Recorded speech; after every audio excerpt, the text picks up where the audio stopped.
அகிலமெங்கும் உள்ள தமிழ் நேயர்கள் அனைவருக்கும் பரம்பரை ஜோதிடர் உங்கள் மனோ பாலாஜியின் அன்பான வணக்கம். கன்னி ராசியில் பிறந்த அன்பர்களுக்கு 5 கிரக சேர்க்கை.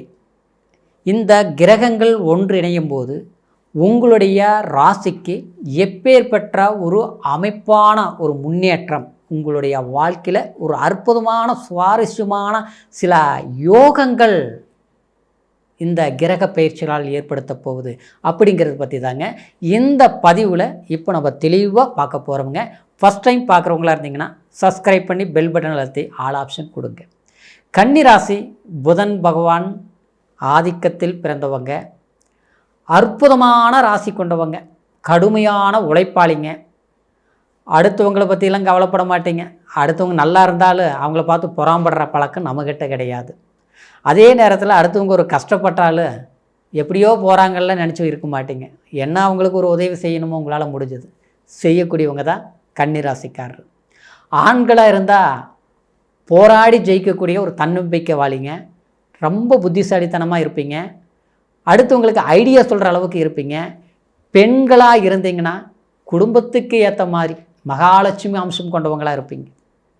எல்லா பொறுப்புகளும் தான் தலைமையில் தூக்கி போட்டுக்கிட்டு தன் குடும்பத்துக்காகவே தன் வாழ்நாளை அர்ப்பணிக்கக்கூடியவங்களா, குடும்ப பொறுப்புன்னு சொல்லும் இல்லைங்களா, குடும்ப அக்கறைன்னு சொல்லும் இல்லைங்களா, அது உங்ககிட்ட தான் இருக்கும். அந்த மாதிரி ஒரு நல்ல மகத்துவம் கொண்ட ராசி கன்னிராசிக்காரர். ஆனால் அப்பேற்பட்டவங்க என்ன கஷ்டங்கள்னால் உங்களுக்கு அது இந்த ஒரு 7-8 மாதத்துலேருந்து கணக்கு போட்டோம்னா மனசில் எப்படி இருக்கும்னா படபடப்பாகவே இருப்பீங்க. மனசில் ஒரு தெளிவில்லாமல் இருக்கும், குழப்பங்களாகவே இருக்கும். அந்த குழப்பங்களுக்கு காரணம் நீங்கள் கிடையாது, மற்றவங்க பண்ண குழப்பம் உங்களை தூங்க விடாமல் சித்திரவதை பண்ணிகிட்ருக்கும். இது எப்படின்னா நீங்கள் அதைய சமாளிக்க முடியாது. ஒரு பிரச்சனை போனால் இன்னொரு பிரச்சனை, அந்த பிரச்சனையை முடிச்சோம்னா இன்னொரு பிரச்சனை, இப்படி நடந்துகிட்ருக்கும். இந்த இதில் இருந்து எப்படி இதில் சரிப்படுத்தலாம், எந்த மாதிரி இதை கரெக்ட் பண்ணலாம் அப்படிங்கிறது. அதாவது இது எப்படி சொல்கிறேன்னா, வேலையை செய்கிறவங்களுக்கு வேலையில் பிரச்சனைகள் இருக்கும். சிலருக்கு பார்த்தோம்னா இருந்த வேலையிலேயே பிரச்சனையாகி போச்சு, நம்ம இப்போ வீட்டில் உட்காந்துருக்கிறேன், நான் வேலை தேடுறதே ஒரு பிரச்சனையாக இருக்குதுங்க அப்படின்னு சிலருக்கு இருக்குது. சிலருக்கு பார்த்தோம்னா எல்லாம் நல்லா இருக்குங்க, குடும்பத்துக்குள்ளே பார்த்தோம்னா எதை தொட்டாலும் பிரச்சனையாக இருக்குது, ஆனால் சண்டை வருது, சங்கடம் வருது. எல்லாம் நம்ம பேச்சு கேட்டு நடந்துகிட்டு இருந்தாங்க. ஆனால் இன்றைக்கி பார்த்தோம்னா எதிரியும் புதிரியமாக பார்த்துட்ருக்குறாங்க. ஒவ்வொரு குடும்பத்தில் பார்த்தோம்னா பெரிய பெரிய பிரச்சனைகள் எல்லாமே அப்படியே கப்புன்னு ஈஸியாக சரிப்படுத்திக்கிட்டு அப்படியே வாழ்க்கை அற்புதமாக வாழ்ந்துட்டுருக்குறாங்க. நம்மளுக்கு பிரச்சனையே கிடையாது, பிரச்சனைன்னு சொல்கிற அளவுக்கு அது பிரச்சனையே கிடையாது. ஆனால் சிறு பிரச்சனை பெரிய போகமாக மாதிரி வேடிக்குது, நிம்மதி கெட்டு போகிற மாதிரி நடந்துக்கிறாங்க.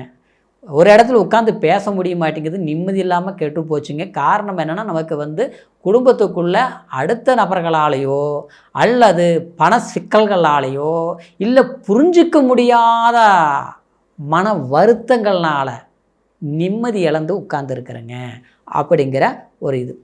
இப்படி கன்னிராசிக்காரர் கஷ்டப்படுறது மட்டும் இல்லாமல், ஏன்னா சனி பகவான் வளர 7ஆம் பார்வையை கரெக்டாக நம்ம ஜென்மத்தை பார்த்துட்டார் இல்லையா, பண விரயம், பொருளாதார தடை, அடுத்தது பார்த்தோம்னா ஆரோக்கியத்தில் சிறு சிறு பிரச்சனை, அந்த பிரச்சனை நம்ம ஆரோக்கியத்தை கெடுக்குது, நம்மளுடைய வேலையை சரியாக செய்துக்க முடியல, கைவலி கால்வலி கூட நம்மளை கஷ்டத்தைப்படுத்தி நம்மளை படுக்க வைக்கிற அளவுக்கு உருவாக்குனாலும் நான் படுக்காமல் நான் போராடி ஜெயிச்சிட்ருக்கிறேங்க அப்படிங்கிறது கன்னிராசிக்காரருக்கு இந்த 5 கிரக பயிற்சி இந்த 23ஆம் தேதி பிப்ரவரி மாதத்தில், அதாவது 1 ராகுவோட 4 கிரகங்கள் இணைந்து 5 செயல்படக்கூடிய ஒரு காலத்தில் குரு பகவான் வேறு 10ஆம் பாவகத்தில் இருந்து 9ஆம் பார்வையை இந்த 5 கிரகத்தை பார்க்குறாருங்க. சுக்கிரன் மட்டும்தான் மார்ச் மாதம் உங்களுடைய ராசிக்கு 7ஆம் இடத்துக்கு பயிற்சி ஆனாலும் குருவின் பலம் பெற்று அது 5 கிரகமாக செயல்படும் போது உங்களுக்கு அது 6ஆம் இடம். 6ஆம் இடங்கிறது எதை குறிக்கும்? நோய் நொடிய ஆரோக்கியம், சரிங்களா, உழைப்பு, அதே மாதிரி அதாவது தன்னுடைய ஆரோக்கியத்தில் மட்டும் கடன் பிரச்சனைகள் இருந்து இந்த கிரக அமைப்புகள் ஒன்று இணையும் போது கண்டிப்பாக உங்களுக்கு சாமர்த்தியத்தினால், எப்படிங்க, தன் திறமையினால் ரொம்ப நாளாக போராடிட்டு இருக்கிறோம் இல்லையா ஒரு பிரச்சனை, அது சட்ட சிக்கல்களாக இருந்தாலும் சரி, இல்லை வேலை சார்ந்த ஒரு வாய்ப்புகளாக இருந்தாலும் சரி, இல்லை நம்மளுடைய பண வரவு எதிர்பார்க்கக்கூடிய பிரச்சனையாக இருந்தாலும் சரி, அல்லது கடன் பிரச்சனைகளாக இருந்தாலும் சரி, நிச்சயமாக ₹1 செலவு பண்ணி அதாவது ₹100 சம்பாதிக்கும் உதாரணத்துக்கு சொல்கிறேன், சரிங்களா? ஒரு சிறு முதலீடு செலவு செய்து பெரும் லாபத்தை அடையக்கூடிய வாய்ப்புகள் உண்டாகும், சரிங்களா? வேலையினாலேயோ ஒரு மாறுதல், ஒரு முன்னேற்றம் கிடைக்கும். அது மட்டும் கிடையாது, நமக்கு ஒரு ஆரோக்கியத்தில் இருந்த பிரச்சனையும் தீர்வு கிடைக்கும். பிரிஞ்சிருக்கக்கூடிய உறவு முறைகள் ஒன்று சேர்ந்து மகிழ்ச்சியான வாழ்க்கை வாழக்கூடிய ஒரு சந்தர்ப்பங்கள் நிச்சயமாக இந்த காலகட்டத்தில், அது மார்ச் 14ஆம் தேதி வரைக்குமே சாதகமாக இருக்கக்கூடிய ஒரு காலகட்டம், சரிங்களா? அதே சமயத்தில் இந்த நேரத்தில் பார்த்துட்டோம்னா நீங்கள் சில முடிவுகள், ஏன்னா ஏற்கனவே நமக்கு சனி 7ஆம் இடத்தில் இருக்கிறதுனால, அதாவது அவசரப்பட்டு திடீர் முடிவுகள் மட்டும் எடுக்க வேண்டாம், சரிங்களா? அதாவது திடீர் முடிவுகள் என்ன, ஒரு சொந்த தொழில் பண்ணலாம்னு நினைக்கிறோம், ஒரு வார்த்தைக்கு சொல்கிறேன். அப்படி பண்ணோம்னா ஒரு முதலீடு போட்டு பண்ணலாமா, நம்ம கடன் வாங்கி முதல் போடலாமா, அந்த மாதிரி பண்ண வேண்டாம், சரிங்களா? வேலைக்கு போகக்கூடிய விஷயங்களை வேலைக்காக முயற்சிகள் எடுங்க, நடக்கும். அரசாங்க வேலைக்கு முயற்சி எடுக்கிறவங்க ஒரு சப்ஜெக்டில் போயிடுச்சு, ஒரு மார்க்கில் போயிடுச்சு, ஒரே பாயிண்டில் போயிடுச்சு, 2 முறை போயிடுச்சு, 3 முறை போயிடுச்சுங்க, இந்த நேரத்தில் முயற்சி பண்ணுங்கள், நடக்கும். அரசாங்க வேலைக்கு எதிர்பார்க்கக்கூடியவங்களுக்கு ஒரு சாதகமான வாய்ப்புகள் உண்டாக்கும், சரிங்களா? ஏன்னா சூரியன் 12ஆம் அதிபதி 6இல் இருக்கும்போது அது விபரீத ராஜயோகம், புதன் ஆதித்ய யோகமத்தை கொடுக்கும், சரிங்களா? அடுத்தது பார்த்தோம்னா ராகு 6ஆம் இடத்துல இருக்கிறது நல்லது தான். அது குருவின் பார்வை பலம் பார்க்கும்போது நம்மளுடைய உழைப்புக்கு ஒரு அங்கீகாரம் கிடைச்ச மாதிரி ஒரு வாய்ப்புகள் உண்டாக்கும், சரிங்களா? அப்புறம் பார்த்தோம்னா ஒரு தூர பிரயாணம் அப்படின்னா, நான் ஒரு கம்பெனியில் வேலை செஞ்சுட்ருக்கிறேன், ரொம்ப சம்பளம் கம்மியாக இருக்குது, ரொம்ப கஷ்டப்பட்டுருக்குறோம், ஒரு வெளிநாடு வாய்ப்புக்கு இது கிடைக்குமா அப்படின்னு எதிர்பார்க்குறாங்க பார்த்தீங்களா? அவங்களுக்கு எல்லாமே இந்த நேரத்தில் ஒரு இன்டர்வியூ அட்டன் பண்ணுறது, ஒரு நபரை போய் சந்திக்கிறது, பார்க்குறது, அதுக்குண்டான முயற்சி எடுக்கிறது, இது எல்லாமே சக்ஸஸ் பண்ணக்கூடிய ஒரு வாய்ப்புகளாக நிச்சயமாக இந்த 5 கிரக சேர்க்கை உங்களுக்கு அமையப்போகுதுன்னா நீங்கள் அமைச்சிக்க போகிறீங்க.